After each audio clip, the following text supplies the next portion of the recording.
Panelist.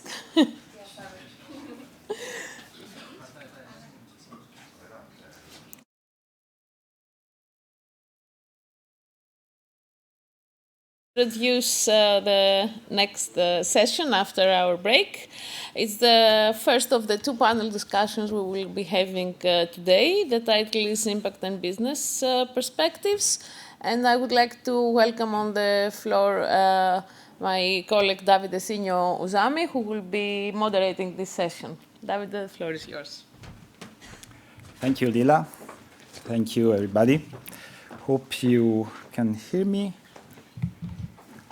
So really excited to moderate this session together with my colleague here, José Rodriguez from SWARCO.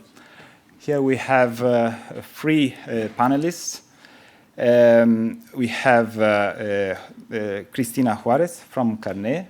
Then we have Gerard Martret from SWVL. And Christoph Vollath from RACC. Then I will ask also them to slightly introduce themselves afterwards. So the main topic today would be the impact and business perspectives. So we would like to address more specifically acceptance in terms of how acceptance would maximize the impact of transport automation, and also how acceptance also is a tool to enhance the business, basically. So we will have the session organized in three main moments, let's say. So there will be first a presentation provided by José and myself on the project results, so Drive2theFuture results, related to impact and business models.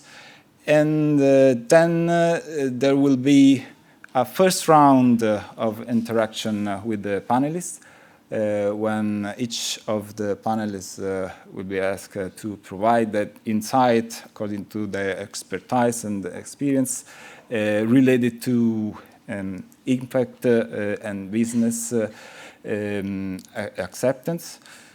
And finally, we will open the floor to questions from the audience. And let's say continue the discussion. And yeah, so now it's my turn in presenting the project results related to impact. So, okay, yeah, okay. Yeah, so I'm starting with this graph, which included the results from the Drive2theFuture customer survey we had with more than 11,000 of respondents, as was also highlighted early this morning. Here, the main intention is to show that actually we are still far to the scenario where everyone is accepting transport automation.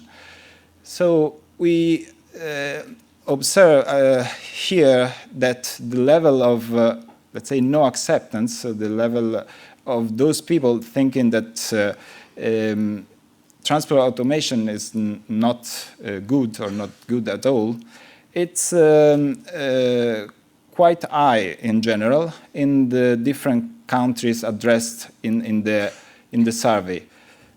So here you have a list of European countries and the related percentage of no acceptance level in according to the different 4 transport modes.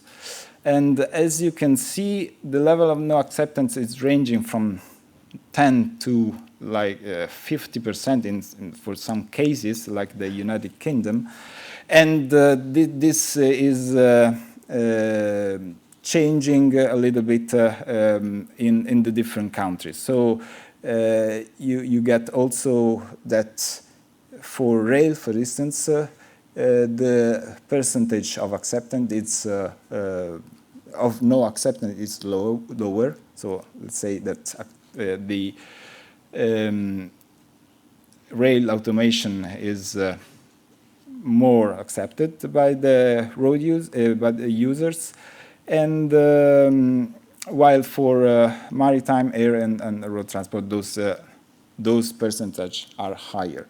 So there is a problem of acceptance actually to transport automation in all the 4 transport modes, and what we had in the project.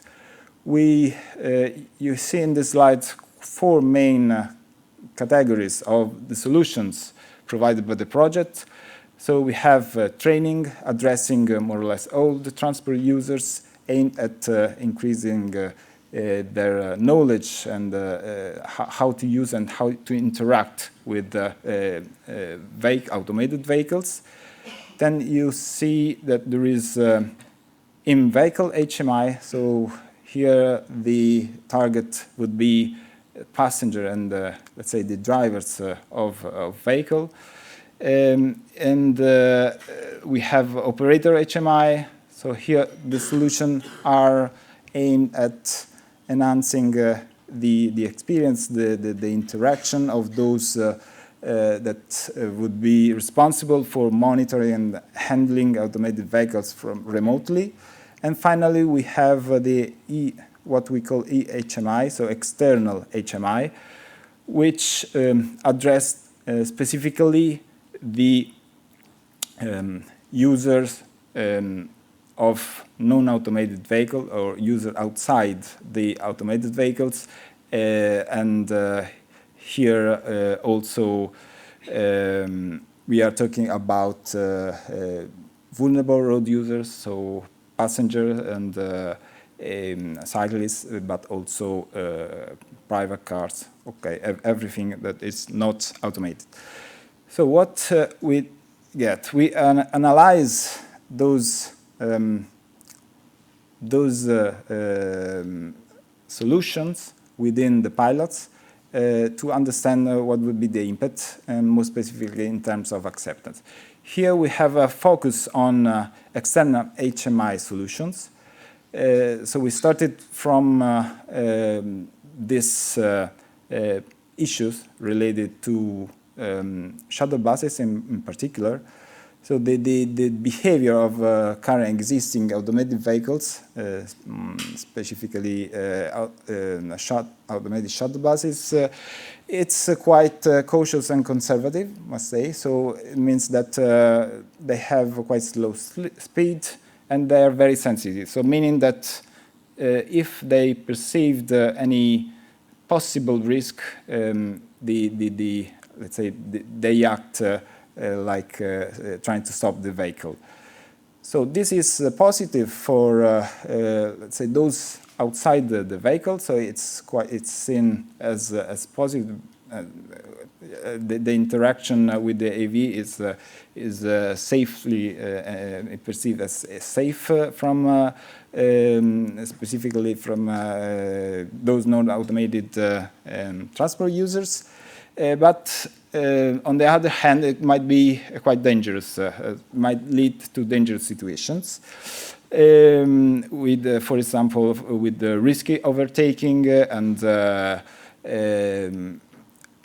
so in terms of, imagine the scenario of this slow vehicle and a car or even a cyclist overtaking them, and this cyclists are perceived as a potential hazard for the automated vehicle, and that they suddenly stop themselves. So we actually define 3 main strategies that was implemented in the project. One was to increase the visibility so that the AV was easily recognizable, and the behavior also was perceived the aim of the AV was more easily understandable from the non-automated users. Also, we have a strategy linked to the specifically on pedestrians. So we have the issues of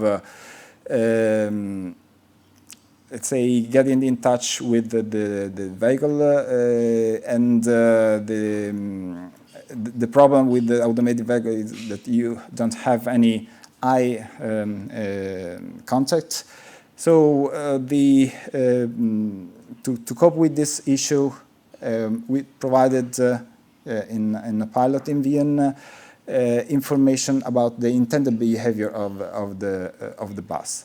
And another strategy was related to provided information about how to interact with the automated vehicle. So in this case, it was a pilot in Oslo, and it was, as you can see, the bottom right of the picture, it was a sign providing how to overtake the shuttle bus. So what would be the, in general, the impact? So this is an example with a pilot we had in Lidköping, made through VR. We basically compare the two scenarios with and without the solution provided by the project, that it's a LED light strip on the windshield, highlighting the presence of an automated buses. And we measure that in terms of useful and satisfaction for measuring acceptance, and also we measure the average distance from the car, really from the passengers waiting for the buses, just to see if they have a change with the windshield or not. This because if they are close to the car, then they might trigger a safety stop from the bus. And then we also measure security, socioeconomic, and traffic efficiency. And you can see the result here that was well accepted, and also the willingness to use this type of solution was quite high. But in terms of safety and security, we didn't observe any variation. So I would finish my presentation with this graph.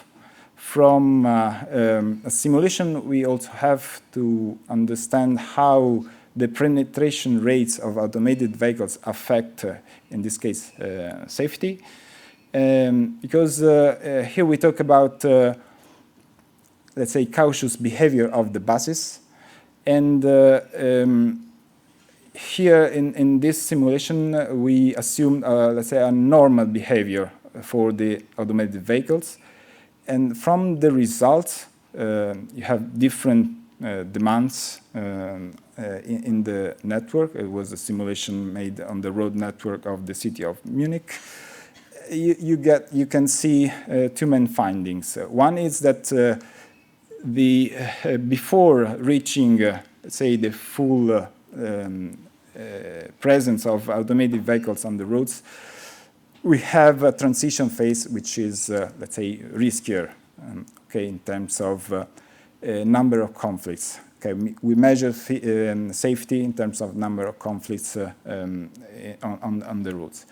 And the other finding from this picture is that we are not, let's say, seeing any visible advantages according to this simulation study. Of course, this is just simulation. There were a number of assumptions, but this, I mean, is something to be considered when thinking about, okay, let's change the behavior from more cautious to less, let's say, cautious.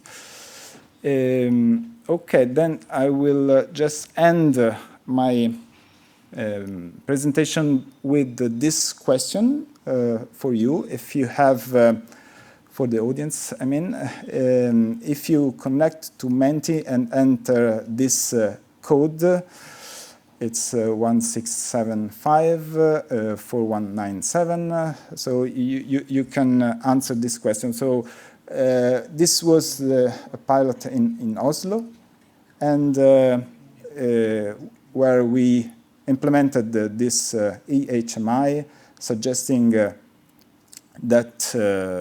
suggesting to overtaking vehicle how to overtake, so to take enough distance from the automated vehicle in order to avoid any hard braking that might cause harm to the passenger of the bus. And most of the road users recognized the sign and understood the sign, so you will have some options, and yeah, please answer that, and then we will review the answer afterwards. Now I'm leaving the floor to José, who will say something more about business. Okay. Thank you, Davide. Thank you all to be here. I just want to give you a warm welcome to the final workshop. I will talk about the business perspective, so mostly what companies are doing to promote their products, and due to they are focalized just in technological aspects, the main question is how to increase the willingness to use these automated technologies in transportation and in other areas. So during the project, we try to combine project results in terms of exploitable results, pilot results, and how these can be combined with actual business. So we analyze different companies, what they are doing in terms of automated vehicles, in terms of mobility as a service, in terms of automated public transportation, railways, and robots for delivery. But at the end, we didn't know how, in terms that now we have a driver license, but we didn't know if in the future a certification or something like that will be needed to know how to use these automated transportations. So during the project, having developed different simulations, different human-machine interface tools, to make end users or to explain to the end users how to use these automated transportations. So I would like to make to present some of the exploitable results of the project, and these have been divided, as I mentioned, in platforms, in web-based tools, software for PCs, trainings, above all trainings for different kind of users. But as I mentioned, in the future, do we need this kind of certification? And if these are needed, how much we are willing to pay? I think the cost of this driver license in the different countries are different, but this is something that in the future would be needed. So please, I would like to ask you to go to menti.com and put your comments, what could be the range of the cost for a certification or a potential driver license to use these automated vehicles.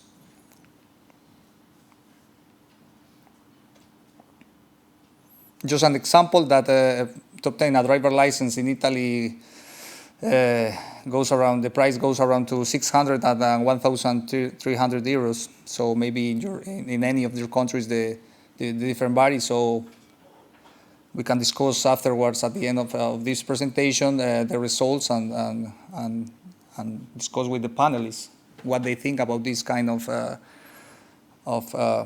certification or driver license that is expected to be needed. Okay, continuing with the different business models evaluated, different results have been obtained, so that car manufacturers or any potential automated company or a company that is going to go to this automated business is interested in data. So they're expecting to exploit or to create mass platforms, but they need to manage other brands. So this is a barrier that is expected to be removed. So in terms of subscription and pay-as-you-go models, these are the most preferred for end users. And in terms of the railway transportation, there are two approaches considered. So update actual systems or use hyperloop systems that these are promoted for different companies. Or the delivery of food or packages through drones and robots. Some pilots in Finland have been found, and they are using this to reduce the cost of deliveries, but actually causing some problems in terms of jobs because these deliveries are doing for people right now. Another question that I would like to ask you is, these kind of technologies have been promised from long time ago. Just to ask you, what are your perspectives in terms of how these technologies will be ready to use from now on? So in a time frame of 20 years, when we will have really automated vehicles or automated public transportation, even considering that now we have some kind of issues in terms of speed, because the pilots consider so just low speeds, and this could be a barrier of use for end users. In terms of mobility as a service, just the integration of different mobility service included in payment. And actually the delivery of food or packages using robots and drones. That's all from my side. So I would like to present the results of the different questions we did, and ask to the panelists to present yourselves and discuss the answers that have been given for the audience and for us, and just to know what do you think about this. Please, please, Gerard. So for those who, am I heard? Yes, can you hear me? Okay, good. So for those of you who don't know me, I'm Gerard Martret, co-founder at Shuttle, a company that was launched in 2017, developing a technology that facilitates shared transportation on vehicles that are routed as per demand, origin and destination. So we provide a real-time service that can be operated by transportation providers, such as bus operators in cities, that ensure people to get a ride from A to B and to be shared in a way that's completely dynamic and flexible as per the origins and destinations of people. Now, our company has been recently acquired by SWVL, a company that's based in Dubai. SWVL is providing similar technologies in challenging markets in other geographies. And also we have been growing as per other acquisitions across the world, 5 companies being acquired, and also we went public in March this year, so it's a company that's publicly listed. As far as what we do and how we understand automated mobility will interact with users in the future, we see a set of stages before that will most probably, from our perspective, prioritize mobility services. So we as a software developer are empowering transportation companies to provide flexible mobility services that are not stick to routes, but are able to react to demand. And from our vision, data, first of all, data as far as where people is intending to go, plays a major role. So services are not supplied if we don't have access to that data. Secondly, we think that in an environment where mobility services will interact with each other, a mass environment, a mass ecosystem, we will have to share that data because it's important for us to have access to what we all understand, what we all know of the patterns of people, if we all intend to bring people to mobility services and away from personal vehicles, which is our perspective of the future. That needs to happen first until we get to a moment where connected vehicles, not automated, but connected vehicles are able to share a standard of information so that there's not only users' information that share between mobility suppliers, but also from an infrastructure perspective, how vehicles move and how they interact with the city, with the infrastructure, with each other. That's going to be a previous stage. And finally, of course, there's going to be automated vehicles, fully automated vehicles available for us, providing transportation services. How long that's going to take, we don't know. There's research provided by Boston Consulting Group where they are, first of all, they are saying that in 2035, 100% of vehicles will be connected, but only around 15% of vehicles will have a high level of automation by 2035. 35% are going to be electric, and 15% of rides within a city will be provided by mobility services. One thing we know for sure, connectivity will come first. We believe that being transportation service suppliers, connectivity and information on users will be first. And after that, there's going to be a set of circumstances, situations that will come. It's hard to say how fast this is going to happen. I think that the economic hit that we are going through will play a major role as well on people availability to afford transportation services. And other than that, everything is still to be seen. So probably it's only our vision, but that's how we see it. Thank you. Thank you, Gerard. Just present myself. Yes. Hello, everyone. I'm Christoph Vollath. I'm the technical director of the mobility area at the RACC here. And in the last years, I've been involved in quite a number of projects around autonomous mobility, from regulatory technology, but also from a user perspective.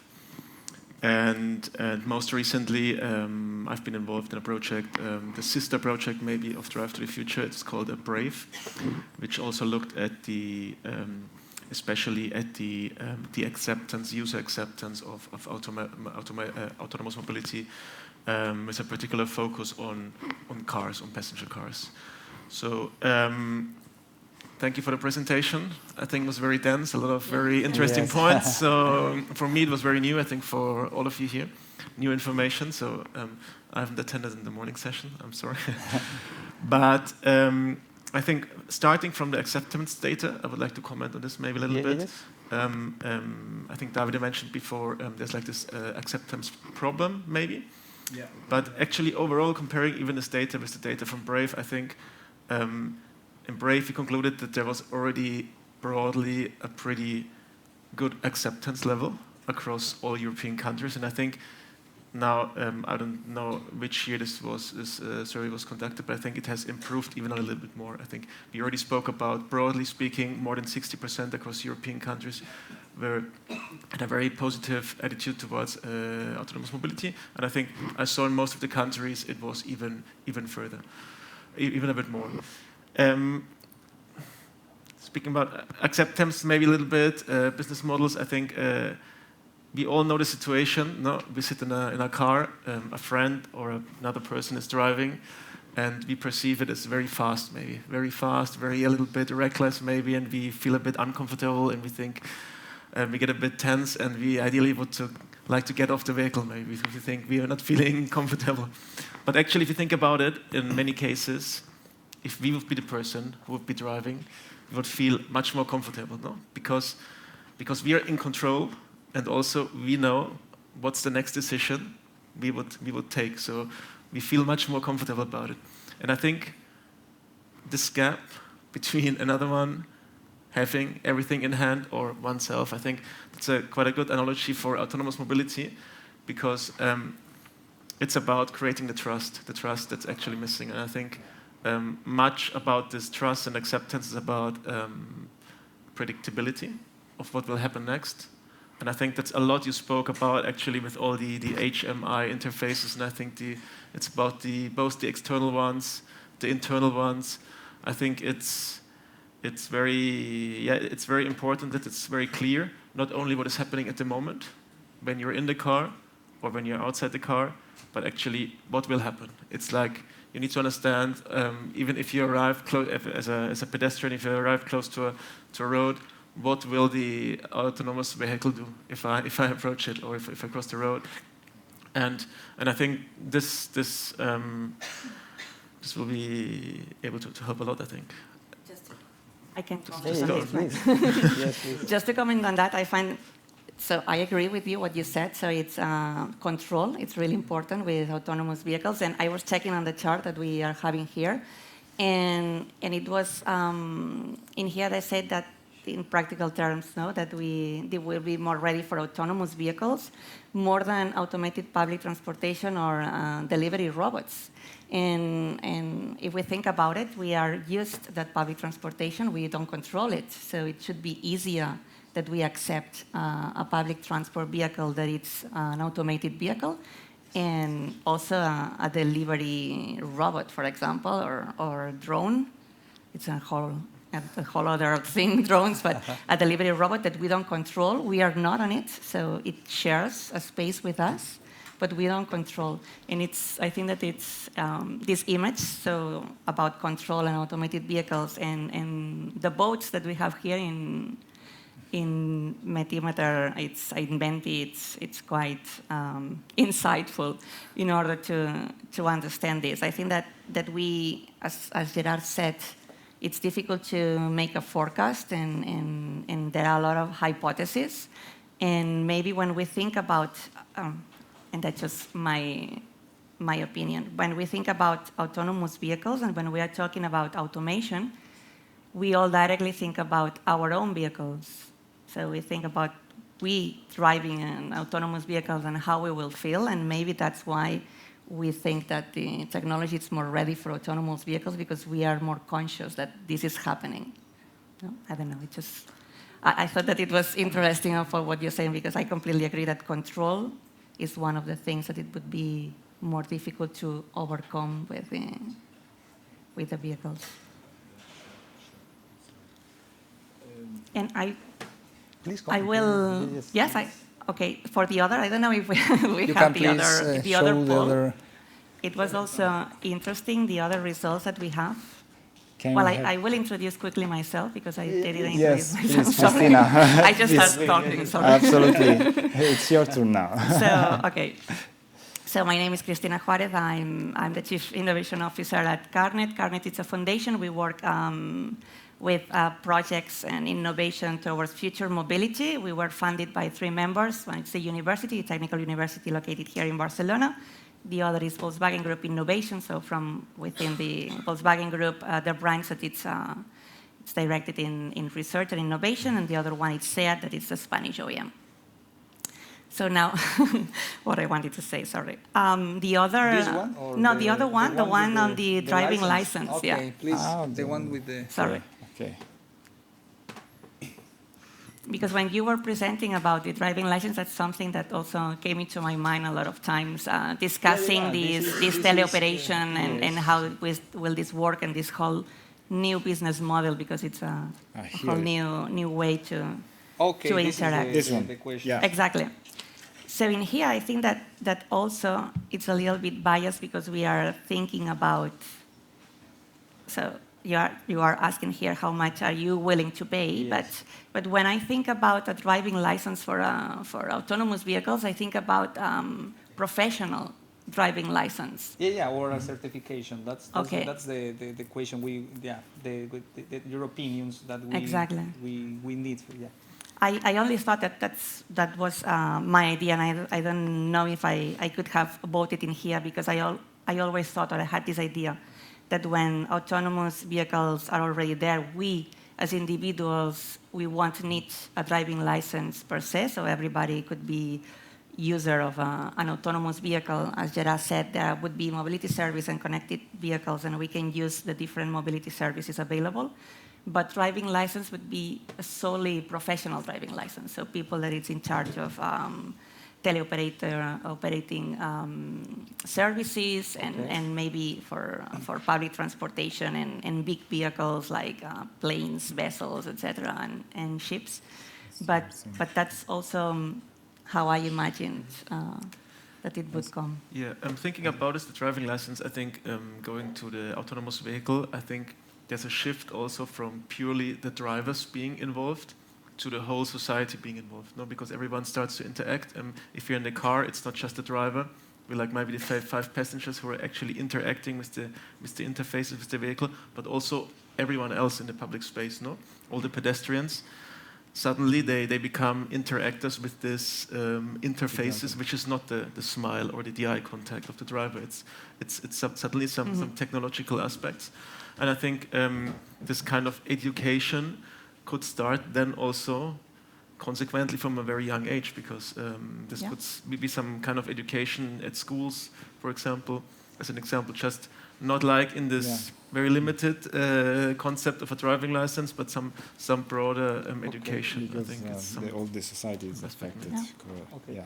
What do you think, Gerard, about the concept of, I don't know, a driver license? Or I can't think about automated vehicles and connected vehicles that are not being shared as a mobility service. I can't think of them being understood as vehicles that are owned and stored. So from that perspective, the transition should go mostly attached to mobility services that we have already in place, such as taxi services, starting for that, shared taxis, buses, and also mobility services providing logistics. From that perspective, the role of the driver should be a progression from what it is today to what needs to be in the future, until we feel there's no need to have a person on board having that responsibility. So it is hard for me to think it from that perspective. I'm more concerned right now, I would have the same question right now, what type of driver license should be kick scooter drivers today, which is actually a problem we are having, and actually they are interacting with people, pedestrians, in a way that's more dangerous than cars themselves. That's a question that really concerns me as of today. But for the future, I'm not feeling comfortable at having to answer this question, because I feel that automated and connected vehicles should be shared and maybe electrical. okay. If I may Yes, comment, please. on that, I totally agree with It's all off the... No. Yes, Okay. now it does. Okay, I totally agree with your comments and your positions on that. I would like just to make a small comment on when we say automated, it's not necessarily autonomous. It's still level 3 in between. And I think that if and when level 3 vehicles are in the market, it will certainly need some kind of training for the drivers, especially for the handover process. So in that case, it might make sense to have some kind of, not licensing, but at least additional training in case you're using this kind of vehicle. That was only my... Yes, just to add. The question was mainly because, as you mentioned, we need to interact with vehicles, automated or autonomous in the future. So we would need to learn how to use the screens, and because these automated vehicles are integrating automated features just to avoid incidents or accidents. So. And this also was focalized due to the results that we obtained, because we would need to be trained in a case of an accident. If someone is inside of these kind of vehicles, they would need to know how to go outside, or how, I don't know, to call an emergency or something like that. That is the I don't know, the aim of the question, but thank you for your opinions. I have a comment or question from the online participants from Georg Brenner, who is from Ostitag. And he says that a driver's license for automated vehicles could also mean a license for a teleoperator that supervises a fleet of AVs, couldn't it? Mm-hmm. Absolutely. Would like to comment on that? Yes. Absolutely agree. I don't know if one of the panelists has a comment on this. It's the professional license you're speaking about. Yeah. It's the professional license and with teleoperation. For drivers, but exactly. also for operators. Exactly. Yeah. On the same line, I'd like to discuss with you something we have found out in a previous project about the jobs of the future called Skillful. Mm-hmm. Has ended a few years now. But we tend to think that you're not going to have any more driving instructors, because you probably won't need them, but you are going to have mobility instructors. The reason is, if you are going to have these many services, as you say, it can be related to emergency, but can also be related to how you collaborate. We have in a mixed flow, you're a pedestrian, you should know what will happen if you just cross or not to cross, and so on and so on. So we believe that this driving license, mobility license I would call it, would be for everybody, and especially for those that are not prone to this means. I mean, they are not young people that have learned to live with it and so on, but people after an age that will have to deal with a totally different traffic environment. So that's another possibility that we are speaking about, not a driving anymore, not needed, but a mobility license for all. Exactly, yeah, you were saying something similar, right? Please, yeah. Then we have, comment from. Thank you, very, very interesting. I'm Laia Pagès from CARNET, and I would like to open. Can you hear me? Yes, please. Yeah. Talking to driver licenses and the automated vehicles that we will have in our city soon, and I would like to add a level of complexity here, I would say, because the scope that we are taking today is about some skills that these drivers should have in the car, I assume. And at least the draft law, the Spanish draft law for automated vehicles, it's an obligation to have control of these vehicles outside the vehicle, which is, from the technical point of view, at least a very big challenge in terms of connectivity, in terms of many issues. Is also a driving license there something that would be needed? A professional, I don't know exactly if it's going to be a career or a course just for these other driving drivers that will be not physically in the car, but outside, because at the end, if we are forming these people to act, as you were saying, in case of an emergency, maybe these people are the ones that should be, formed to be able to act in an emergency, and the ones that are really in the car could do like when we take a plane, just blah, blah, blah, and then know the basics.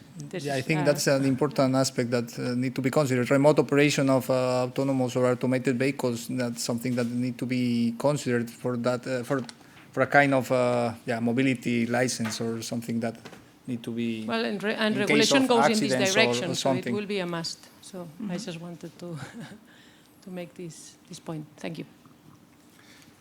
Thanks. Is there any other question from the audience or from the online?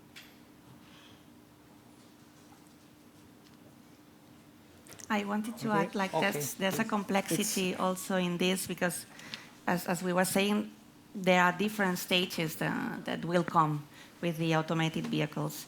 And there will be some years or a period in time where there will be a mixed traffic with vehicles that are not automated at all, level 3, full autonomous, let's see. So this is a challenge, and when we are entering deep on this specific conversation, for example, on licenses and what is needed to know, the complexity gets bigger because at the end we will be living on the same urban space, different automated and connected vehicles, and this would be a huge challenge. The knowledge that a future driver or a future mobility user in general should know of the different levels of automation, and that's difficult to keep track, or right now at this moment to think how it will manage it, how it will work, let's say. Mm-hmm. Yeah, absolutely. Do you want to comment on this? I would like to comment because maybe I didn't understood it wrongly, Yes. but when you said there will be a mixed traffic, I mean, and the different levels of automation, I think maybe speaking about the driving license we have now, did you refer to maybe we need to add very soon new elements so that the actual driver at the moment understands the behavior of the autonomous vehicles around him in this environment? I don't have a solution, or I'm not proposing anything in specific, to be honest. I just think that when you think generally on what it comes with the different automated levels, and at the end the autonomous driving scenario where everything would be autonomous, you can have a general idea. When you try to focus on something really specific on how you will tackle it in the future, like for example, driving license, and you go deep on that, then you start seeing all the layers, and it's really complex and difficult to understand the different steps, because it looks like everything will be changing so quick, even though we won't have in 10 years autonomous vehicles or full autonomous vehicles. Maybe in the street, but everything will be changing really quick. So how we adapt everything that surrounds this, like it could be, for example, in this case, a driving license, to this path, it's unknown, because so far everything has been the same. So I'm sure that, I don't know, I'm sure that more or less I learned the same when I took my driving license that my dad did, and that what people right now with 20 years old are doing, and there won't be much difference. But in the following years, maybe every 2-3 years, there will be different technologies on the street, and it's a challenge to keep up to date with that. It's a challenge, but as an example, we here at the RACC, we have a driving school, and actually as part of the project, the BRAVE project, the other European project on autonomous mobility, in the end we have developed also some recommendations on how to include some aspects of ADAS systems, like automated systems for cars. In this driving lessons, like step by step. So you can just add some. At the moment, you could just add some elements to give the students an idea of what are some automatic features, automatic driving features, and so step by step, with technology, you can introduce them into the driving license until the point where you don't need a driving license anymore. Okay. Probably because. And you are doing that as a business initiative by yourself, or it's something that comes under regulation, that this new... This is at the moment something which would come from ourselves. Okay. From the bottom, yeah. This is something which is not... that's interesting. Which is not by law coming, yeah. Okay. That's what it is. I was thinking about also that in different countries we might have, different speeds of the introduction of automation.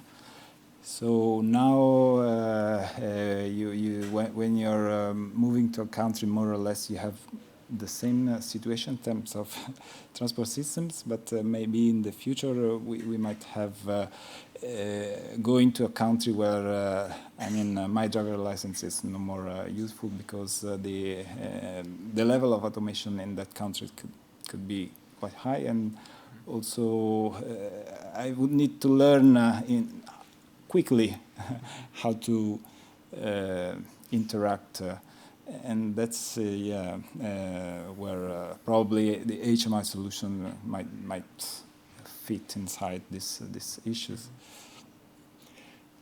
Maybe we could see the answers for the questions. Yes. David did. Yes, have just. There's a question there. There is a question, please. Yes. Please. Okay. Yeah, thank you very much.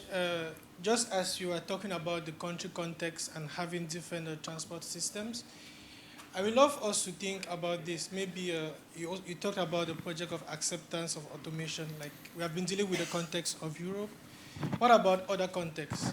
What do you think the level of acceptance could be maybe in the next 10 years, the next 5 years, maybe in Asian countries, in Africa, like where the transport system is actually very low and very different from that of Europe? How do you think the adoption, like how do you think these countries are moving towards accepting, first of all, maybe the first level of automation and going up towards the third and the fourth level of automation? What do you think could be the situation in this context for this type of countries that the level of using even the level 1 automation is actually very low? I would love to have your ideas about this. Thank you. Thanks. It's an interesting question. Do you have any? Who want to answer? Well, I have a perspective that's more a paradigm that's related to the idea of how I relate to my device and understanding the vehicle as a device, as it is an iPhone or a smartphone.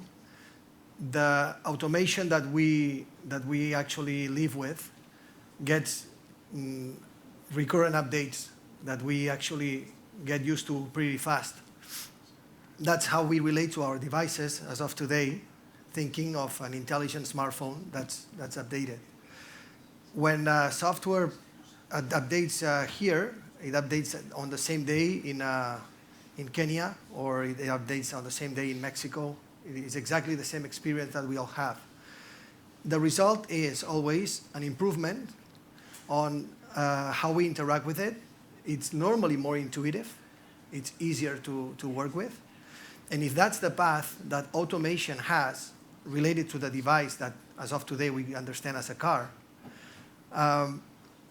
I can't think of a world where I need to adapt and learn a more complex way to interact with my device if the purpose is to make my life easier.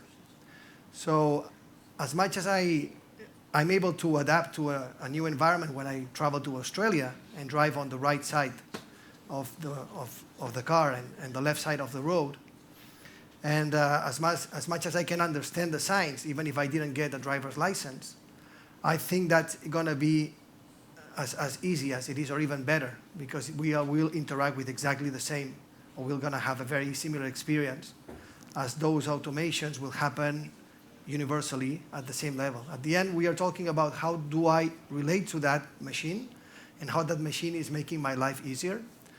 And we are all the same humans interacting with our devices and adapting to it, because it's been tested that making it more intuitive is going to make everyone's life easier. So it's going to be much, I think, from my perspective, easier to adapt to automation in cars in the future. Okay, thanks, Gerald. Any other comments on this? Okay. Okay, so I believe, we are reaching the end of the question. Just a comment on the results of the question. Actually, the answers we get from the analysis we have in the project for this answer are that there was a good level of acceptance, yes, because the cyclists and other road users was able to understand and accept the e-sign on this e-shuttle bus, and also safety was improving. Because the number of, let's say, encounters, number of let's say, risky overtaking decreases over time. And also traffic efficiency and the environment was impacted because the less let's say, braking and the more efficiency we have in terms of travel time and in terms of fuel used by the vehicle. Okay, just was a comment on this. I don't know.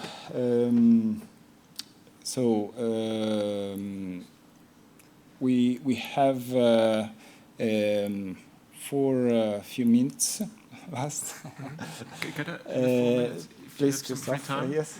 I would take the opportunity to share maybe one insight from the BRAVE project, and maybe to be able, so you have the chance to maybe compare it, or you can confirm if you have the same experience. If you go back to this acceptance and trust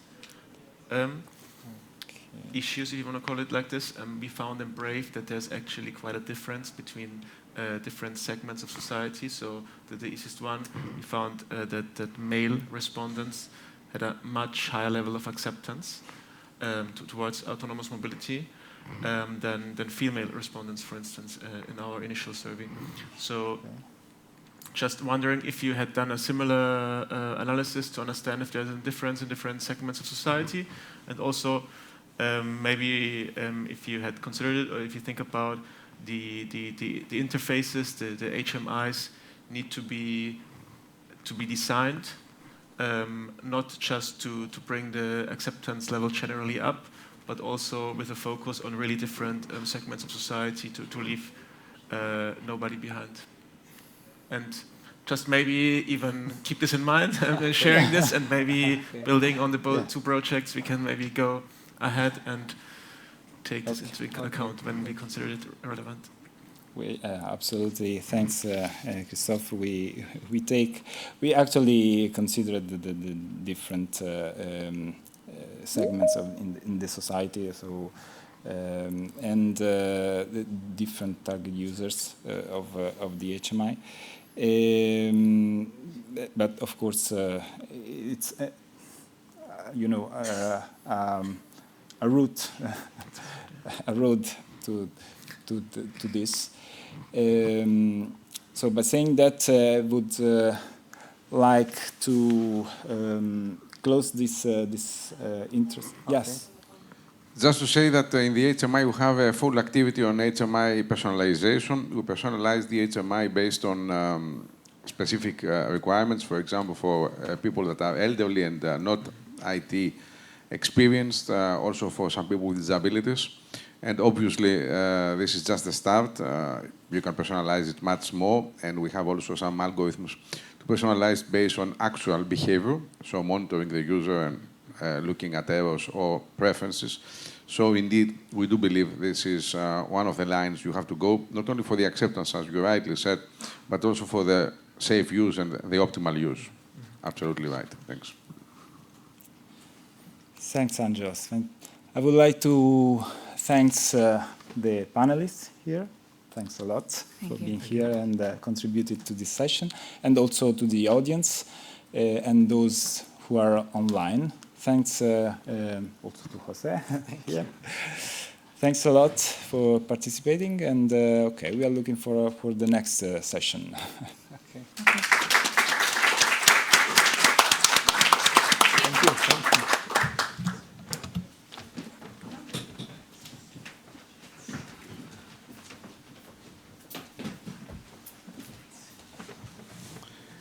May I ask the next panelists to come up?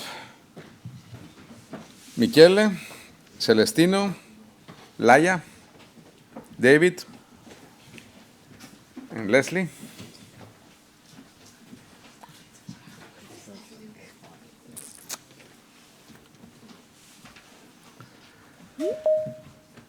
So let us go for the last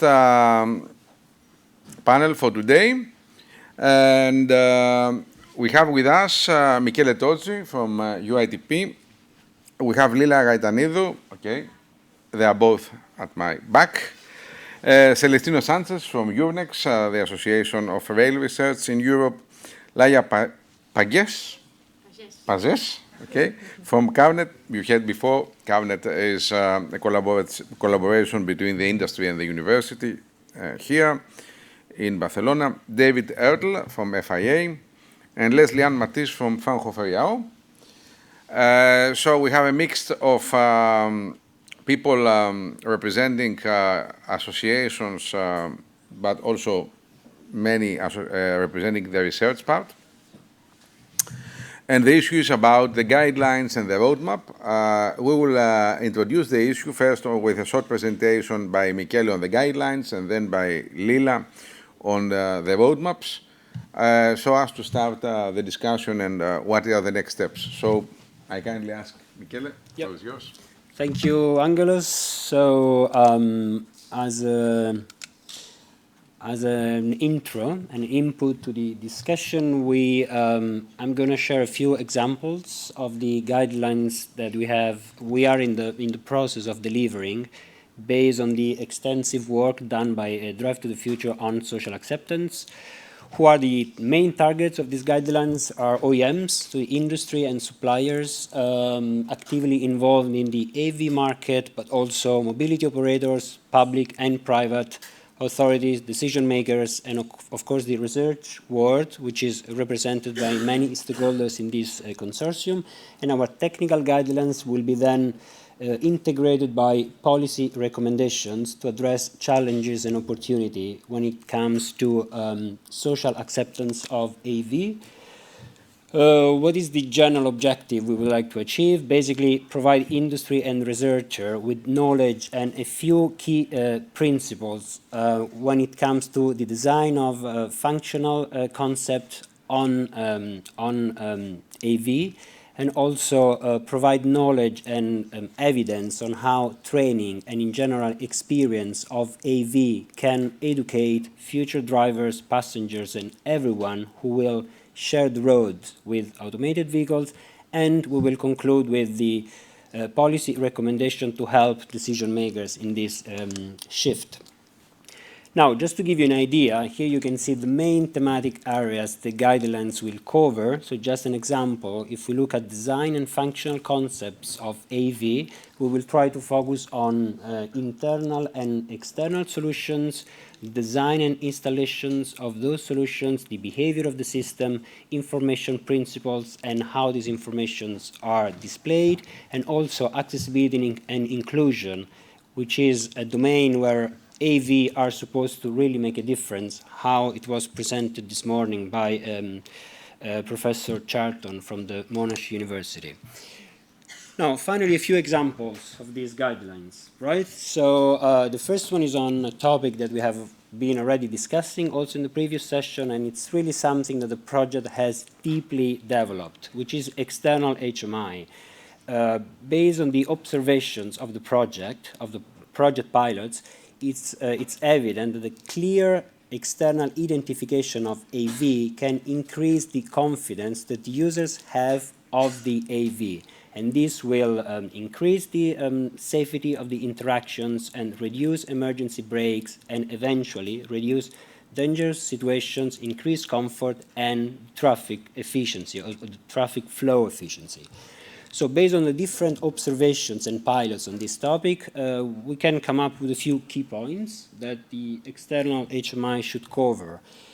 External HMI should be based on iconic communications for the very fast identification, so icon, pictograms, LEDs, should have and provide a continuous feedback on the status of the vehicle. It's the autopilot or manual driving. Should be adaptable for different categories of users across age, genders, as discussed also in the previous panel, and should not advise road users on what to do. The second guideline I would just share with you is dealing with the internal HMI and with a very specific aspect, which is how to provide users with support options to compensate the absence of the driver. So passengers will not or wouldn't feel safe without any supervision on an AV. And for these reasons, there is the need for some support options which should be included in the HMI. So you see that some of the key points that are coming from the pilots and the tests of the project is the need to easily contact an external supervisor, for instance from a control room, and that support options should be accessible through the HMI concept. So it could be a button in the inside of the vehicle, could be a button or a function in the information display, or could be an app, which is shown in an example, which is an existing example, actually. And the last one is dealing with, again, the internal HMI and a very challenging moment in at least in level 3 automation, which is the transition phase from autonomous to manual driving. In this case, in this situation, there is the need for a timely and clear communication to the driver. And we should avoid that the message can create some sort of stress to the driver itself. So here there are many elements that should be, we could elaborate on, and I guess this will be done afterwards from the panel. But a few key points is that this message, this takeover message, should include a gradual and systematic increase of the intrusiveness, and should be based on different modality of messages. Could be auditory, visual, and haptic. And also, we could consider complementary ways to address the messages, like automatic opening of the windows or the automatic driver seat positioning. I conclude very quickly with a few policy recommendations, which are clearly related to the technical guidelines I have shared with you. There is a need to support consultation with stakeholders to ensure a standardization of internal and external HMI. Standard is something we have mentioned several times this morning, and there is a need also for the HMI in terms of information principles, and so the legibility, audibility, icons, pictogram, symbols, which are used in this HMI. Second, promote research on external HMI. So in the project, we have found out that so far, research on HMI is quite little, and it's mainly based on the road sector and the interaction with only some specific categories of road users, like pedestrians. So there is the need to expand this research, including other modes and other categories of users. And the very last one, and then I will leave the floor to Lila, is dealing with, and this is very much in line with the UITP position on automated vehicles, there is the need for policy to support the development of automated vehicles for shared services, which are integrated in mobility plans. So there is the need for public authority to take the lead or to take an action role in promote fleet of shared vehicles of different size that can be integrated in high-capacity public transport systems. And the last point is that this shared vehicle concept can also be achieved if all users can feel safe on a shared vehicle. And this is another topic which has been identified in the frame of the project, dealing with some categories of users like children, women, and so on. I'm done with my quick overview, so I will leave the floor to Lila. Thank you very much. Well, after hearing about the recommendations and the guidelines, let's see, okay, when we think we need to do these things, but when? What is the time horizon to have the next implementations for raising acceptance? So in this sense, we have the goal of developing a full roadmap on how to enhance the societal acceptance within the next years. And this roadmap takes under consideration each of the different transport modes we're dealing with, and also different vehicle types within each mode. 3 different time horizons, the short term until 2024, the mid-term until 2035, and the long term until 2050. Also, it has taken under consideration existing roadmaps in the field, in other areas of automation, like technical roadmaps or roadmaps regarding policy, and of course also the results of Drive to the Future project, and as well as other related projects. In this sense, we have come up with a proposal of a roadmap for each mode, starting with road, where for the first period until 2024, the main target will be more piloting, and this will enhance the familiarization through the pilots and also with gradually enhancing the speed of the vehicles. Data sharing and its use for behavioral modeling of drivers to adapt to the user profile. Improved HMI for drivers and for their use, as well as training of traffic management centers, responsibles, and reskilling stakeholders. Going on to the mid-term horizon until 2035, the aim is the deployment of automated vehicles as a support mode, for example, for the last mile deliveries.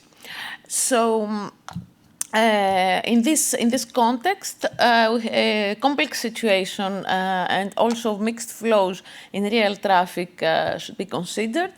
Behavioral modeling of vulnerable road users and unpredictable behavior of surrounding traffic should be taken into account. Training of vehicle operators and supervisors is essential, as well as the integration of infotainment and wearables in the vehicles in order also to personalize the driving or the mobility experience. And finally, HMI and functionalities personalization, harmonization, and standardization. Finally, for the long term, until 2050, we are then speaking about mainstream deployment with fully legislated and homologated automated vehicles, driver and surrounding traffic intentions prediction and empathetic features will be possible. Training of all users and stakeholders should be standardized and certified in mobility training schools that we discussed also during the previous session. Infrastructure that is enabling the use of AVs should be in place, for example, automated docking stops that you saw in one of our pilots. And finally, socioeconomic adaptation of the services to the user groups. Moving on to the rail sector, for the short term until 2024, piloting is also here the main aim, with demonstration events with remote operation, stakeholders awareness activities, transition plans with driver on board, willingness to have and willingness to use studies with the related stakeholders, and priority scenarios and business cases extraction. For the midterm, the aim would be to use automated trains in selected lines. And for this, training of remote operations and drivers will be necessary. Driver assistance systems for shifting from manual to remote automated operation, system optimization by driver modeling, as well as real operators information exploration. Finally, for the long term to 2050, mainstream operation is the target, with affected workshop reskilling, resilience of the systems in case of unexpected hazards, as well as enabling infrastructure in place throughout the rail network. For the maritime sector, in the short term, the aim is to prepare the sector for its automated future, if we may say, boosting cooperation, promoting skills intelligence, improving the training offer, promoting the digitalization of the workforce, as well as some priority scenarios definition. In the midterm, the aim is the preparation of the workforce and the setting up of the application framework, attracting talents to the sector, to the workforce of the sector, developing multi-purpose skills, including active learning, as well as first applications in emergency service sector to be in place. Finally, for the long term until 2050, The technological applications should be already functioning in specific routes with the use of digital and data-driven technologies. Automation and robotics, of course, should be involved.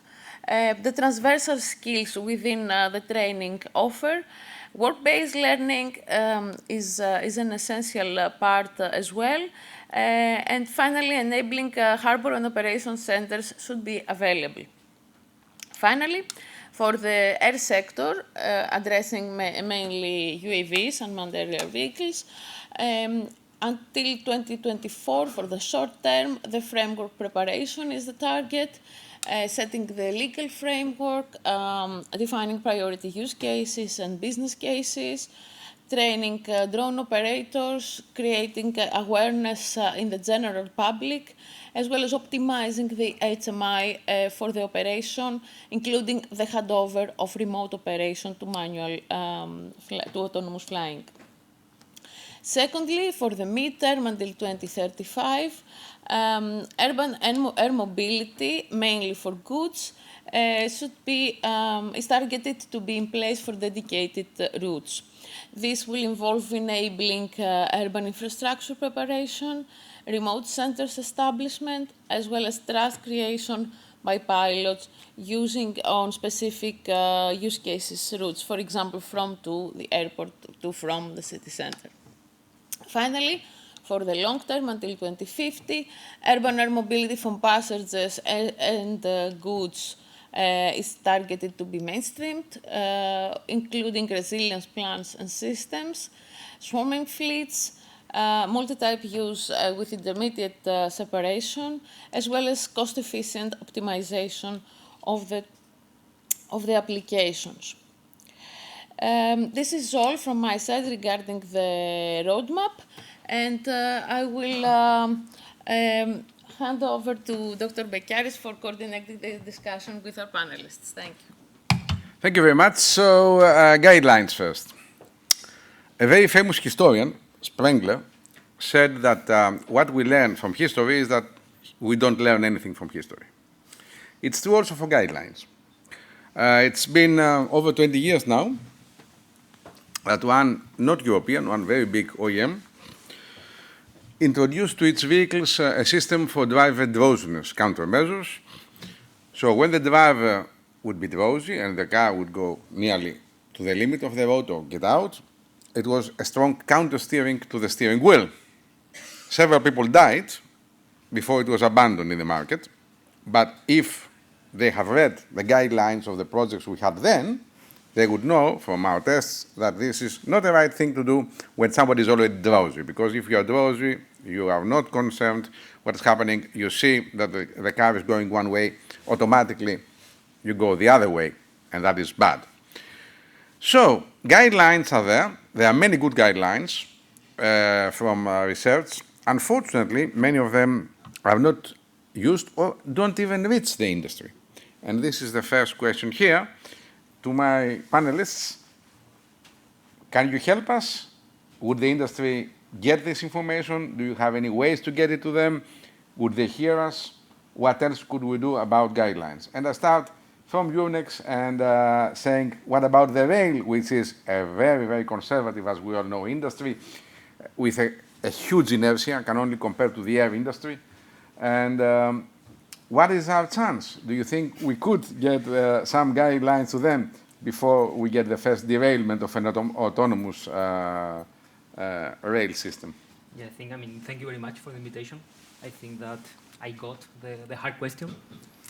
As you mentioned, rail system is very conservative. And I think, this project, Drive2theFuture, is a good example of this. I don't know many projects related to the rail sector where the user is put in the center. I think historically we have, in the rail sector, we have put the train and we have said, okay, that it's a train, you can use it, if not, it's not my problem. And still it's changing, but still it's something that is happening, that it works like this. I use the train very often, and I work on the train, and with a laptop, I have still difficulties to find a seat distribution where I can work really in a comfortable way.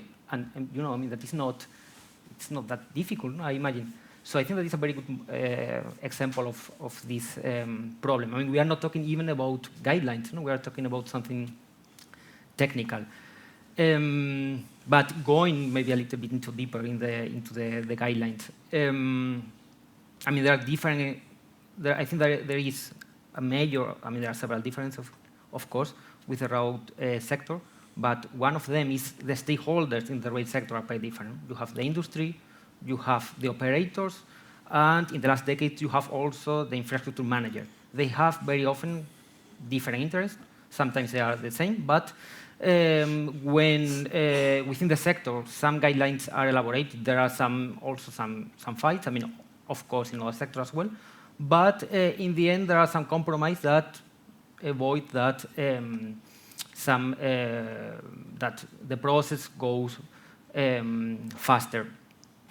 So the solution to this, I think that it's getting better because in this change to mobility as a service, the train must be, in our opinion, of course, must be in the center. And for this, we need a more flexible system with the center in the user in the center of the system. Thank you very much. Let's hope we can find a way to pass this information to EU Rail, JU, which will not be a highway. And we continue to the girl behind the guidelines. So Fraunhofer is working very closely with many OEMs, and we know that. You do work for the OEMs. You design your systems, and you help them design them better. Any chance we can influence any OEM and give this information in a practical use? Yeah, I definitely think that is possible. I mean, we see in our research work every day when working with the OEMs that they are also kind of, I mean, they don't always have the current overview of what is developed in these kind of research projects. So it's also our turn to actually approach them and be informed what is going on and to kind of bring these results, I think, into current projects with them. We also saw that, I mean, at the moment, in the automotive sector, for example, systems are now already on the road, at least under certain conditions. We had this recent example of a level 3 system, which was legally approved and is now also running on German roads.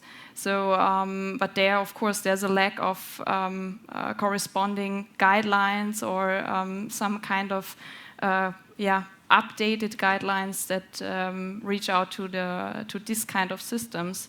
So we are really trying to ensure that results from our projects also go directly into our industry collaborations. And I think this way it's kind of a symbiosis or beneficial impact on both sides. So there is an interest of the industry to hear. Yes. Very good. For the road Definitely. sector, I can believe that, yes. Yes. Yeah. So we're going to someone that is exactly in the right way for the knowledge transfer. You are between the university and the industry. Yes. So if not you, I don't know who else. Would you be able and willing to help us to get the guidelines to the right people? I'm in Spain, so Germans have maybe better. Spain is a big industrial country. Yeah, of course. No, and I tend to be a positive person, so I'm going to answer in a very positive way. And you started talking about history. I'm going to talk about my personal history. I started working for the traffic public authority here in Barcelona before I did my PhD, and I left, and I used to come here to RACC because we were doing some European projects. And at that time, we had very difficult challenges behind or in the future years of that time of the homogenization of Europe. I studied in France and I had to, ask for a carte de séjour, and this was that not many years ago. I'm not that old, And in traffic, this was a problem. There were guidelines to be set for different traffic authorities for different cars, so that pictograms would not change from one city to the other, from one country to the other, and that drivers could understand what they were supposed to understand with these pictograms, and that in case of a congestion, in case of accidents, of course, it was very important that these drivers could understand this. If we do a parallelism of those days to today, I think that we are much better. And I said at the beginning, I'm very positive as a person, and I tend to see that this can be done. Because we are much more homogenized in Europe.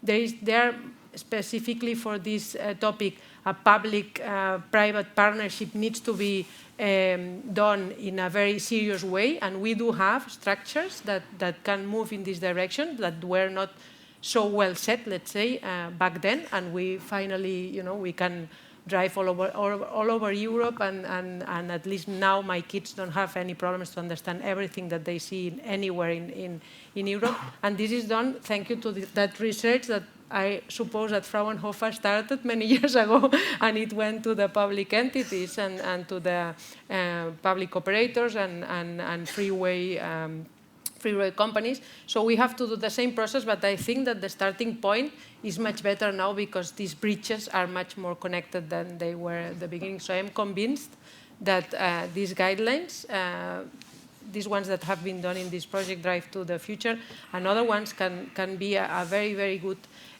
start to move it all together in this direction, because there is a lot of interest from the industry, from the research, from the social background of everybody to move towards these automated vehicles and this automation in our roads and mobility in general. So that's Thank you very my much. answer. David, you have the users, you have FIA, you have the clubs. If the users know something, and if they ask it to be grey, it would be grey. So how about to motivating more, we have many of your clubs inside the project, but motivating more than RACC, like here, and being able, through user demand, to influence the industrial choice. Do you think we can do it? We have been asking our clubs and the members of those clubs. We have over 36 million in Europe, Middle East, and Africa. What they think about automation for years, and we have seen that there is a change in the perception. So people have higher acceptance than in the past of automated vehicles, but they have many doubts about it. And I think there's many reasons for that. Some of them are actually, I think they have a good reason for being doubtful in many circumstances. In other areas, it's also about communication. It's about understanding the users and making the systems understandable to them. And I think there we have a big issue in that the lacking acceptance means also that the business case for automated vehicles is not very strong. It means that marketing efforts are running high to present those vehicles to the users, and marketing is not always presenting them, I would say, in a very realistic manner, especially if you look at the competition, for instance, from the US, where maybe the marketing is much more optimistic than it would be for European manufacturers.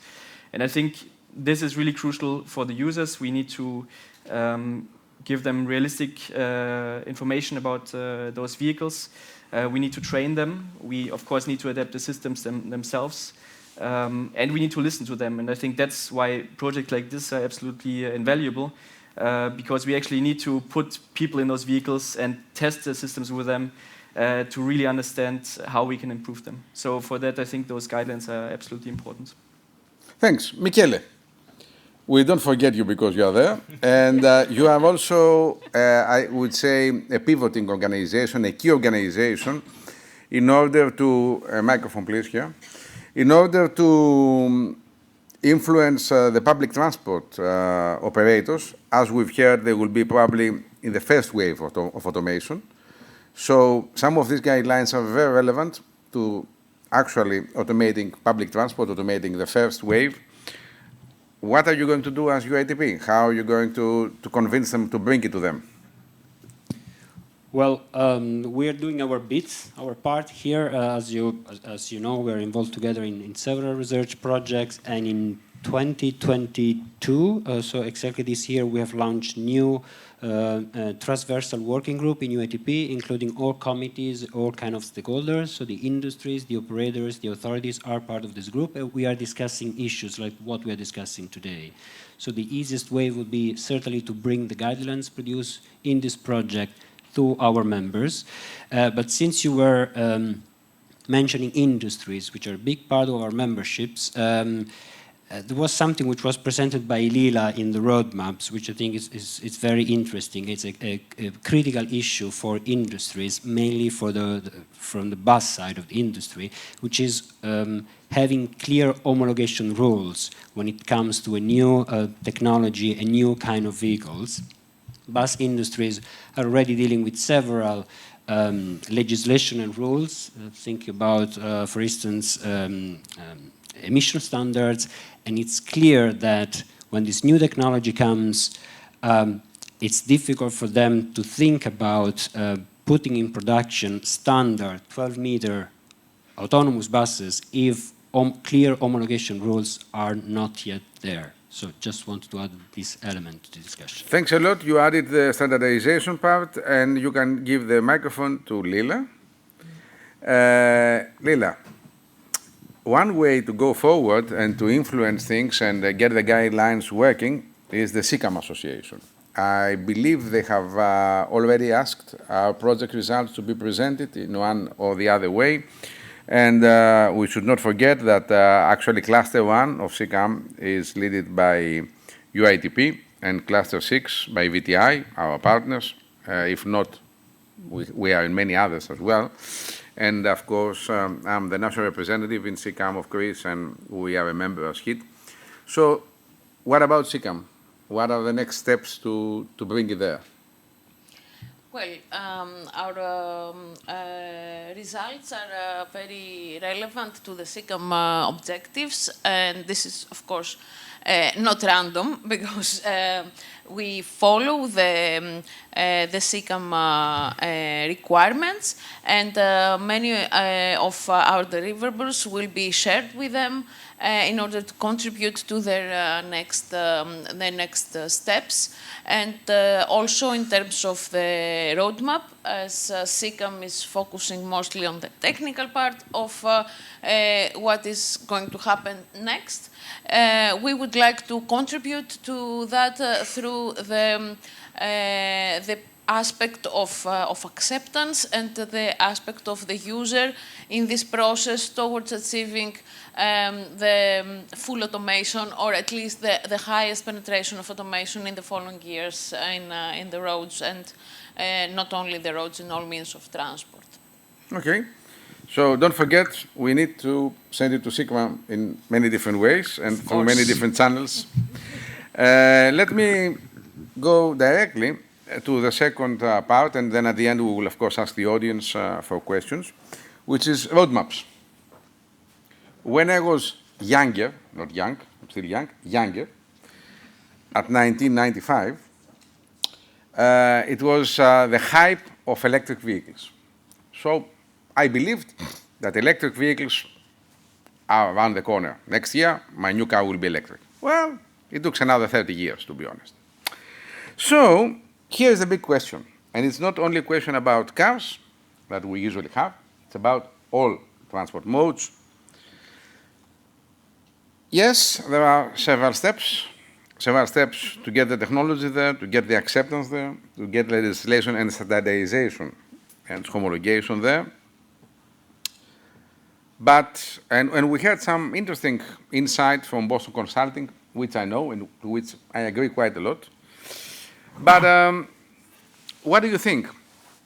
What about the roadmap in the different sectors, and especially, how are we going to bridge the actual technological offer to the real need? Because, frankly speaking, on the road sector, today the business case, the best business case, is you to go to the rural area and areas that are not serviced by a bus because the bus operation and the driver cost is very high, should be serviced by lean, demand responsive or not automated vehicles. But how do you have automated vehicles operating on the rural area without infrastructure and without many other prerequisites? So here, and it's not only a road, we have a problem between technology, offer, and requirements, and use cases and business cases. So let's see about roadmaps. Starting with rail. What about the roadmap with rail? What do you think? I have to say, I mean, before it was mentioned that the rail system is very conservative, what is true, but on the other hand, you can find actual automated system. You can find something like this, very close to here, line 9, here in the metro, that is fully automated. I think that with the rail system we can learn a lot from the road, but also in the other way around, there are very interesting insights that we can provide.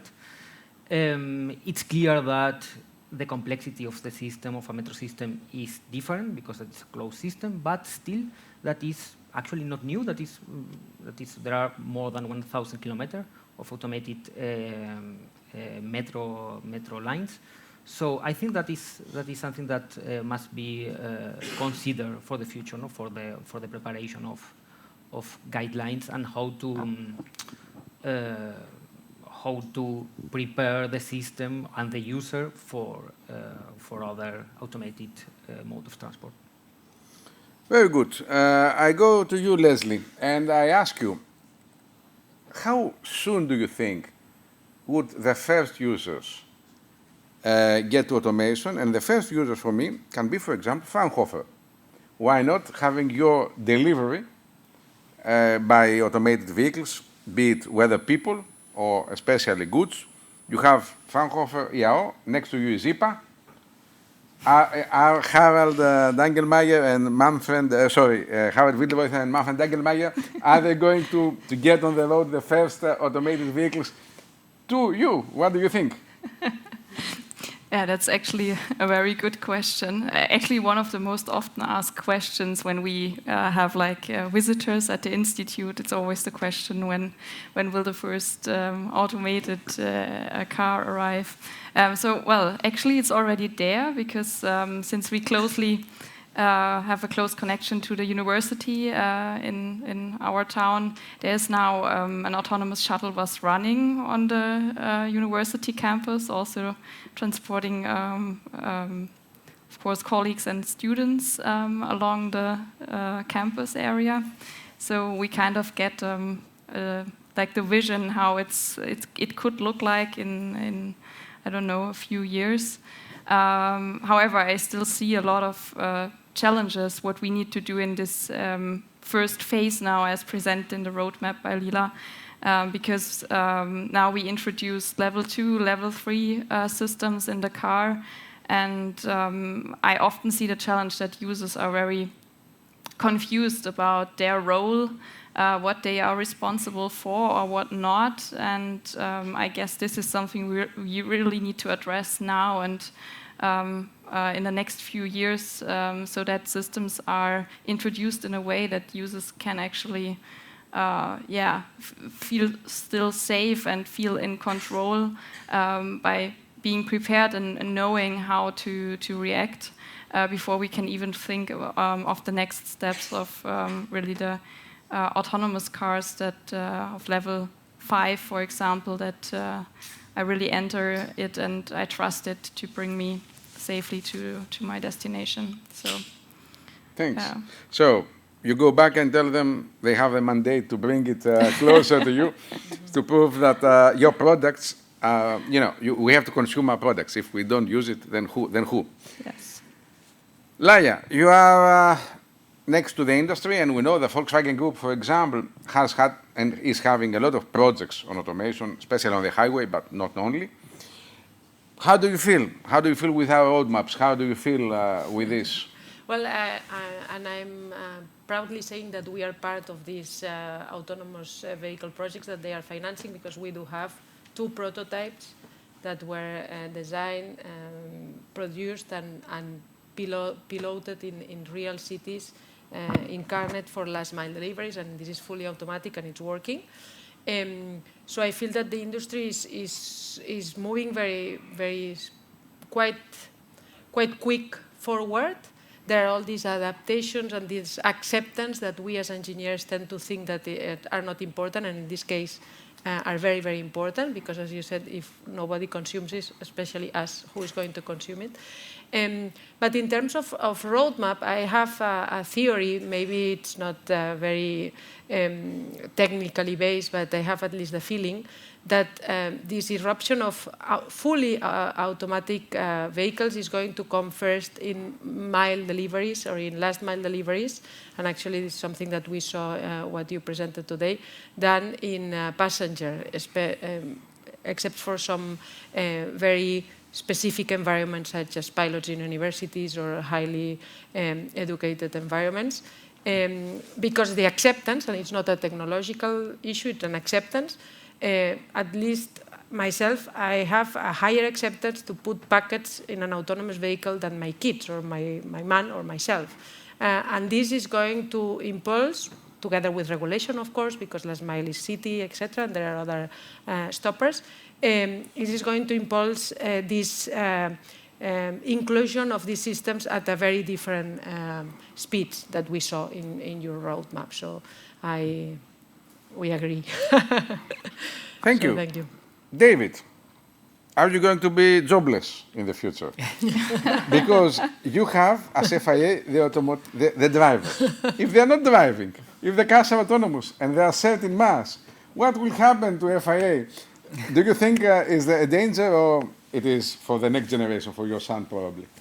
How do you feel? I mean, it's a new model probably, if you don't have any more real drivers. So I'm going to refer you to the logo of RACC. It's a mobility club. So that's the direction we're heading. We're working on mobility and the users with different transport modes, and we're not only focusing on cars anymore. I think one word that I've heard many times today was complexity. And I think referring to that, this is really a huge issue. I've spent many hours with experts speaking about SAE levels of vehicles, if we ever see level 5 vehicles on the road, when, how long we will see mixed traffic on the roads. And I think this is really a difficult situation to solve from the user perspective. Of course, we have technical solutions like HMI, that's crucial. But we also need to understand from a systemic approach, I think, all the different stakeholders that are involved in deploying this technology. You really need to understand how they interact, what are their interests, how they work together, and how can we include all of these perspectives in the roadmaps. I think this is lacking at the moment on all of these roadmaps that we have on the European level. We really need this systemic approach. And lastly, of course, again, putting the user in the center. Yeah. Very good. So, yes, I do think that even our roadmaps say that it is a next generation problem, and more importantly, we'll still need associations on mobility, not on driving. You are absolutely right. Michele, the question here is, what about, and this is a really hot potato, what about automation in cities? Before the crisis, and especially before the COVID, there was a big trend, as we know, by many companies developing public transport, and especially these shuttles for cities, more and more cities including that. Unfortunately, COVID has gone back. Cities seen the budgets for mobility going down, no ticketing, problems, less people. Now they are recovering slowly. But I'm sure that there is already some delay of years, probably, in the adoption and getting the speed back. What do you think? Will that change really, and the energy crisis, will that change really our roadmaps, or we still believe we can do it, or is it a shift of 3 years, or what do you think? Well, first I have some good news. So the ridership today in Europe is back to about 70–80% as an average value to the situation before COVID. This is for an average value for European cities. In other regions of the world, the situation is very different. Mainly in Asia and North America, this value is much lower. But if the ridership is back to almost to the situation pre-COVID, the challenge today seems to be to meet new mobility patterns and new mobility behavior, and there is a need for more flexible service. So the old trend of AV included as part of the mass ecosystem, which today was mentioned several times, I think is an interesting aspect that we should mention when we think about what is coming in the future. So in this perspective, maybe this could be an enabler. But when I think about the roadmap for public transport and automated public transport, I think there are perhaps a few key points. So today there are several pilots mainly focusing on shuttles, or in any case, or on vehicles with limited capacity. So clearly the next challenge is to move to high capacity system, standard buses, 12 meters, 18 meters, and this is what we're looking at. In 2023, we will start a research project on bus rapid transit systems for Europe, and the challenge here is to develop systems which are adapted to the European situation and which are fully electric, and automation is one of the additional elements that we would like to explore. So electric and autonomous BRT system could be something, could be a domain where the application of automated technology could be relevant. And then clearly, to reach all this, we really believe that the public authorities and the public transport operators are the ones who need to take the lead in piloting, in testing, because are the ones who know how the system works. Thank you very much. So let's see if and when we get back, and what would be the impact to the roadmap. I think personally, I think we lost 2.5 years, but probably now we are back in track, or hopefully we are back in track. You can never know, because we get new challenges every day as we go. Lila, in the past we had the typical driver, and especially coming from the south in Greece, you know, male, but not only. The typical driver has his own car, if he's young, with all the, we call it haimalia, all the things, the nice things the mother, the father gave there in front, and it's my vehicle, and I'm driving it, and you know, I'm driving in my style, it's my. Usually, young men would never give their car to anybody else, and so on and so on. Hopefully, it's changing. What about your generation? You are in the middle, you are really our hope, because if we wait for the young people to get older, then we get another 20 years. Do you think at least strong women like you are ready to give the steering wheel and get your beautiful dog inside and trust for some, or we can forget about it and you will keep driving for the next decade or so? Well, actually, if the vehicle is fully autonomous, I could give it just to my dog and go by itself. Yes, that's the offer. Anyway, I think that, yes, this is true what you said, that people were handing strong on their cars, especially men, especially older generations, especially in the South, I might say, but not only. But it is a trend that the new generations are more, they're more technology oriented. And to be honest, they're too much involved with their mobile phones and with their online life. So I think it would be like a relief for them if they don't have to drive and continue performing their online activities, which is not necessarily good.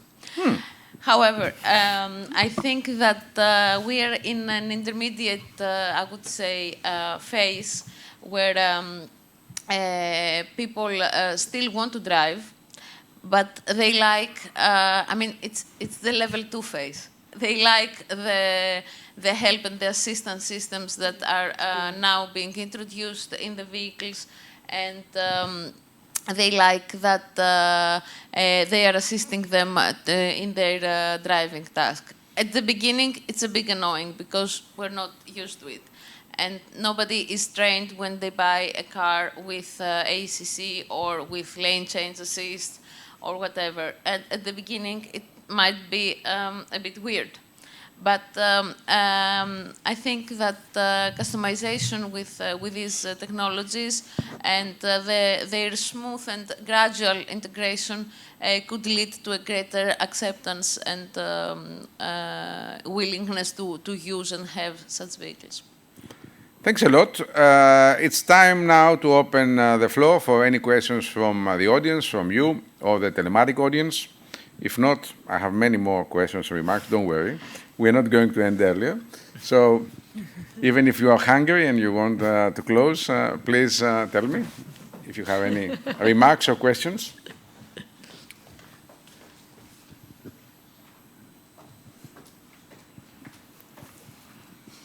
Good morning. There was a news in this week in Barcelona where they said that the public transport, it was not increasing after the COVID, despite maybe the price, it was almost in metropolitan area, it was almost for free, compared with the car motorization. My conclusion was that the efficiency of the public transport is not so good compared with the cars still, so the public transport is not increasing and it's very difficult, even there are more and more money invested in new buses and so on. And I was surprised because in one of the charts you put in here, the efficiency was so low valorated, I remember.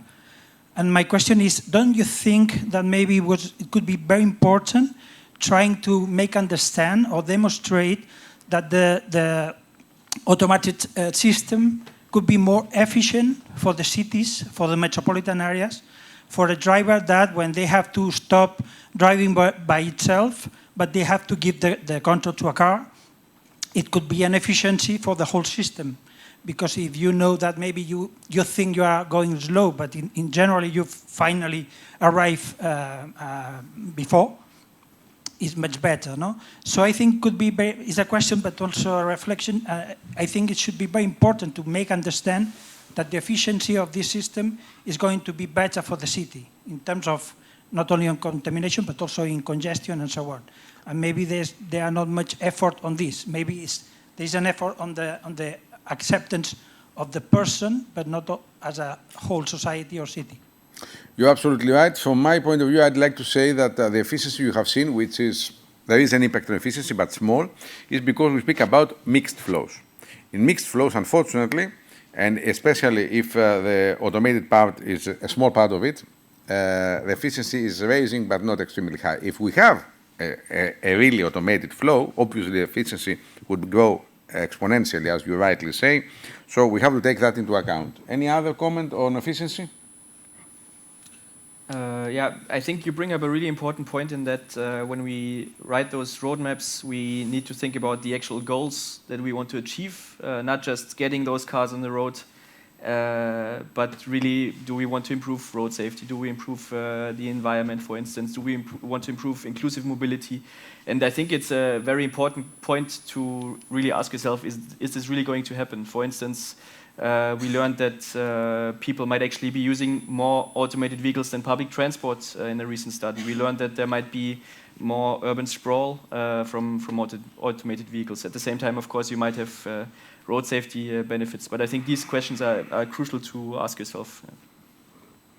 Yeah. Yeah, coming back to the automated metro, I mean, you can see that is a small example, but you can see when you use an automated metro that the metro brakes and it's really very smooth in comparison with an operator typically, no? Because it is programmed for this. And yeah, going back to the share of experience, I think that is a good example to tell the people, even if it's small, that look, that is nice, no? That is a nice feature. So. Well, it's not small. It's also the capacity of the system, right? If automation makes much higher. So absolutely. The system is much higher because the methods are automated, so it's a huge impact. But yeah. It's not that easy to see for the user. Yeah. Well, frequency efficiency, they see the time that the next train is coming, right? Yeah. Very true, very true. Efficiency is a good sales point. Yes, please, here.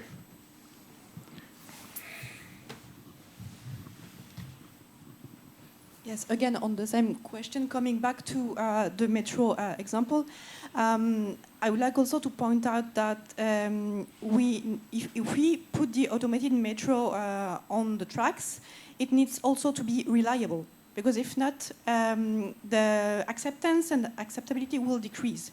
And I give an example, very recent at the moment in the city of Lyon. They put on the tracks the automated metro on one line. It doesn't work. And automatically, they made some studies. There are now more cars in the streets because people don't trust this automated metro. Every day, something happens. I mean, every day. It's stopped for 1, 2, 3 hours, half a day. So first, before wanting to improve the capacity of this metro and to put them on the track, it's really a need to have them reliable, tested correctly before having them operating. Thanks very much. It's very true. Reliability is a key, and trust, and we know that we have seen that in all the work of this project and others, that trust is the key word. Otherwise, and especially when you introduce such a really new technology, and we see also on the news, and if you go to any site, there are maybe 5 accidents with automated vehicles, but they are everywhere. And there are every day thousands of other accidents, but they are nowhere.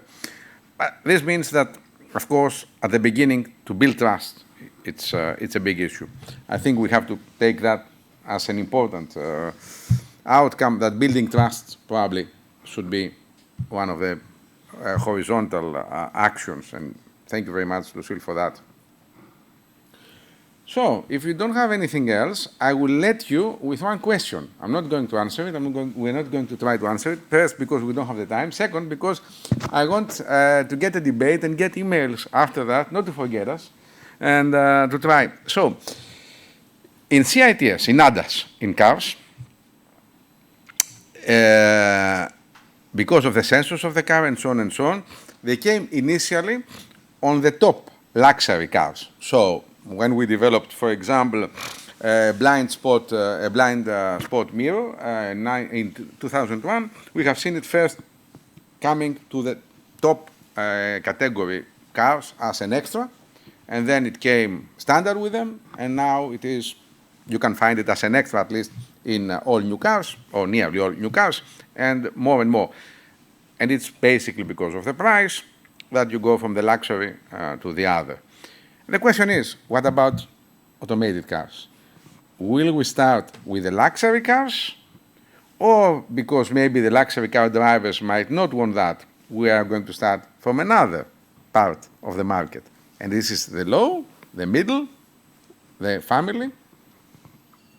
This is a debate for more than an hour. So I'm not going to give, we're not going to give any answers. We're going to think over it.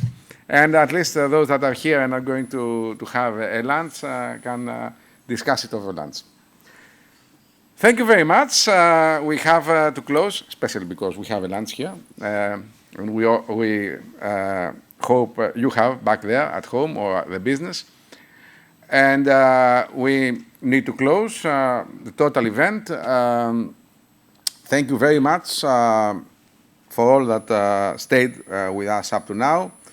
And as clearly declared, we are here, we will stay here. Please send us your comments, your remarks, your questions by email, and we will certainly answer them.